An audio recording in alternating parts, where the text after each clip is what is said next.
Well, I'll factor that emotion into the forecast models, but I don't think it's going to mean anything, really.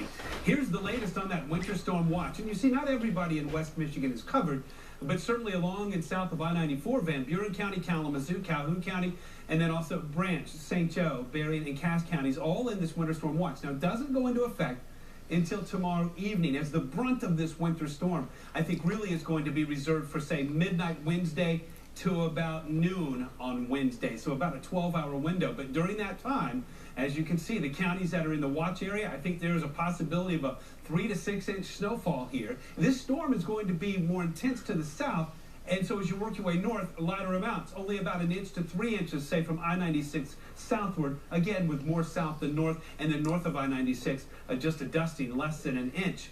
And now, in the meantime, right now, by contrast, sunny, and as Kate mentioned, the warmest day we've had, not only this year, you have to go back to December 5th to find the last time we had a temperature this warm. In Kalamazoo at 47, it's 51 right now in South Haven.